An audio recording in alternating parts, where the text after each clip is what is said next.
Hola, soy Pablo, hijo de profe, a mucha honra, y hoy día vamos a hablar sobre el antipoeta Nicanor Parra. Voy a ir a buscar el libro para a apoyar un poco lo que estamos conversando.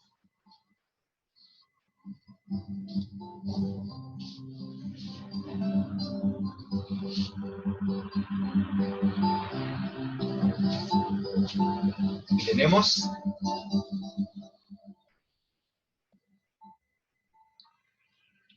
esta es una antología de Nicanor Parra del año, esto se publicó más o menos el año 2017 por ahí, y reúne sus obras de entre 1937 y 2001. ¿Qué podemos decir de Nicanor Parra? Bueno, Nicanor Parra nació en 1914 en un pueblo que se llama San Fabián de Alico, que queda cerca de Chillán, ¿ya? Y él falleció en 2018, es decir, vivió 103 años, ¿ya? Se darán cuenta que una obra literaria de una persona de 103 años es muy grande y es difícil de abarcar, ¿ya? Así que vamos a tomar algunos aspectos fundamentales de lo que es su obra. Ahí lo tenemos, él siempre fue provocador, él siempre fue juguetón, por eso sale en la foto, ¿cierto? Tapándose la cara, ¿ya? Bueno, aquí esta foto, ¿qué es lo que expresa?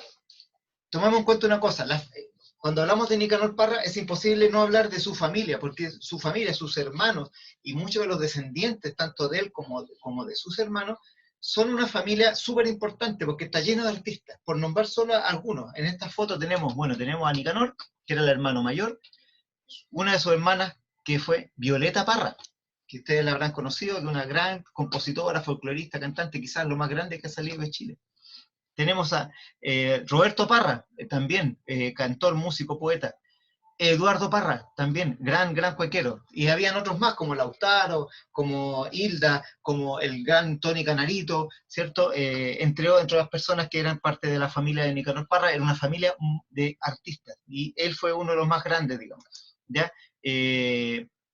Bueno, ¿qué podemos decirle? Como les dije, Nicanor Parra vivió 103 años.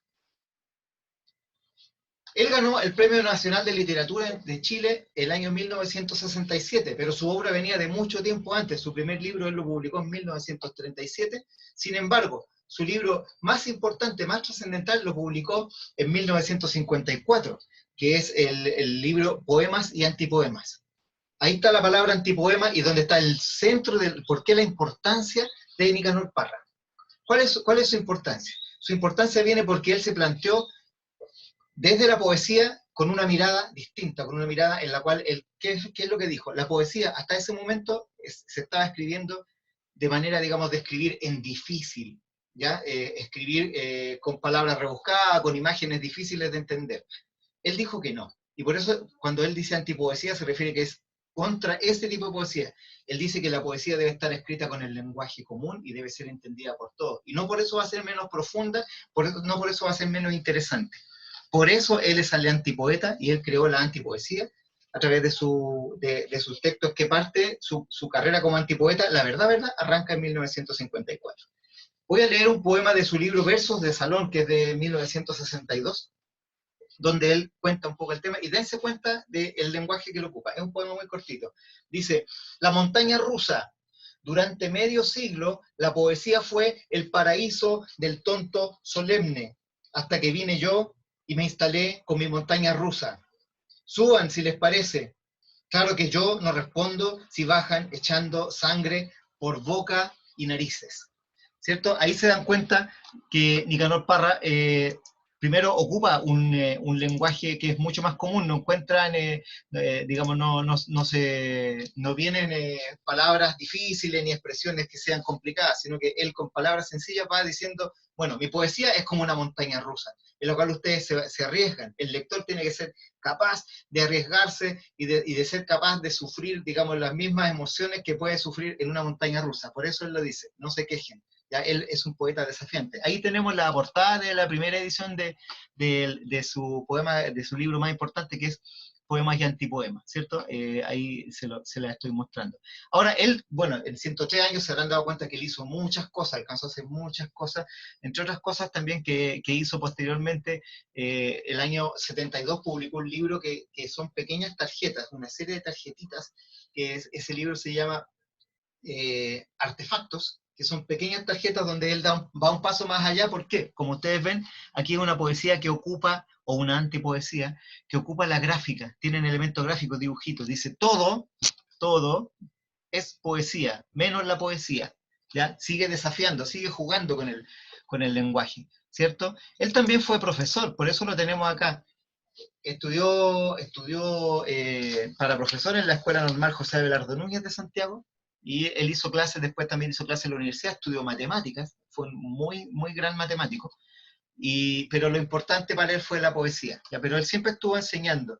Y les quiero leer otro poema, también en el mismo sentido, no lo voy a leer entero porque es más o menos largo, pero en el cual también vemos cómo él, con el lenguaje cotidiano, es capaz de abordar temas trascendentes, ¿ya? Este poema, que también es del libro Versos de Salón, se llama Discurso Fúnebre. Como les digo, voy a leer algunos fragmentos. Habla de la muerte. Dice: es un error creer que las estrellas puedan servir para curar el cáncer. El astrólogo dice la verdad, pero en este respecto se equivoca. Médico, el ataúd lo cura todo. Un caballero acaba de morir y se ha pedido a su mejor amigo que pronuncie las frases de rigor. Pero yo no quisiera blasfemar, solo quisiera hacer unas preguntas. La primera pregunta de la noche se refiere a la vida de ultratumba. Quiero saber si hay vida de ultratumba. Nada más que si hay vida de ultratumba. No me quiero perder en este bosque. Voy a sentarme en esta silla negra cerca del catafalco de mi padre hasta que me resuelvan mi problema. Alguien tiene que estar en el secreto. ¿Cómo no va a saber el marmolista o el que le cambió la camisa al muerto? El que construye el nicho sabe más. Que cada cual me diga lo que sabe. Todos estos trabajan con la muerte. Estos deben sacarme de la duda. ¿Ven? Entonces aquí estamos de nuevo con el mismo espíritu, es decir, el espíritu en el cual Nicanor Parra, a través de su antipoesía, es capaz de abordar un tema tan trascendental como la vida después de la muerte. Y él lo toma como con un hablante lírico, es decir, quien habla en el poema está planteando sus dudas y las plantea en voz alta en el velorio, se sienta al lado del ataúd del difunto y empieza a plantear su duda en voz alta. ¿Quién sabe si hay vida después de la muerte?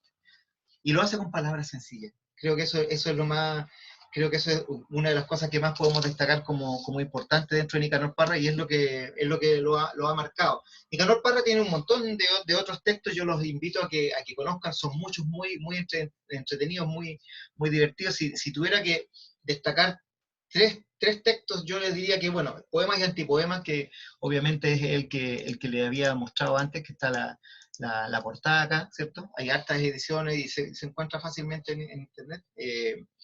También tenemos Artefactos de 1972, que son estas tarjetitas donde juega mucho con la gráfica, con los dibujos, ¿cierto? Y también tenemos otro que es del año 77, que se llama Sermones y Prédicas del Cristo del, donde él toma el lenguaje de los predicadores, de los curas, y con él construye un discurso también que cuestiona mucho la realidad y se ríe, habla mucho desde el humor. Es muy interesante todo esto. Yo tuve la ocasión de conocer a Nicanor Parra, alguna vez estuve con él un par de ocasiones. En una ocasión me tocó entrevistarlo, lo entrevisté. Espero encontrar alguna vez la grabación, la tengo, donde hablaba, y de él habla muy bien de su hermana Violeta, que dice que en realidad es mucho mejor poeta que él, cosa que es opinable todavía. O sea, escuchen a Violeta Parra también y pónganle atención a sus textos, son muy bonitos, las décimas, ¿cierto? Y él hablaba de eso, y otra vez lo pude ver en una clase. Yo estudiaba literatura y nos tocó visitarlo. Él vivía en el pueblo de Las Cruces, en la costa central de Chile, y estuvimos conversando ahí también. Él hizo en ese momento se trató más bien de hablar de cómo él había traducido algunas obras de Shakespeare, y nos explicó bastantes cosas. Muy simpático, tenía ya cerca de 100 años, pero el caballero está muy lúcido, muy divertido. De hecho, terminó la clase que la hizo en la calle, nos recibió en la calle, y la hizo apoyada en su auto, que era un escarabajo blanco, un Volkswagen blanco. Y cuando termina la clase, don Nicanor ni siquiera dice se acabó la clase, sino que simplemente se metió las manos al bolsillo, sacó las llaves del auto, se subió al auto y se fue. Y nos dejó en medio de la calle, y eso son el tipo de, digamos, eso refleja muy bien lo que era Nicanor Parra. O sea, nos había dado una clase magistral, una tremenda clase, y después simplemente se va en su auto dando muestra de cierto relajo y de un poco como él se tomaba la vida también como un juego, pero un juego bastante serio. ¿Ya? Así que eso, de momento no tenemos mucho más que decir. Para no alargarnos más, podríamos a lo mejor hacer otra sesión con Nicanor Parra, porque Nicanor Parra da para mucho, da para harta, digamos, hablar mucho el rato de literatura, porque él tiene muchas etapas, muchas etapas. Su última etapa fue muy interesante también, y su obra va a seguir teniendo repercusión. Les llamo a conocer a Nicanor Parra, es uno de los poetas más populares y más accesibles. Lean a Nicanor Parra, pasen un buen momento, diviértanse con él y mediten con él, piensen con él. Así que eso de momento con Nicanor Parra. Muchas gracias por visitar estos episodios, por conocer los episodios en los cuales hablamos de literatura desde este canal que es Hijo de Profe. Se despide Pablo, el hijo de Profe. Muchas gracias y nos vemos. Hasta la próxima.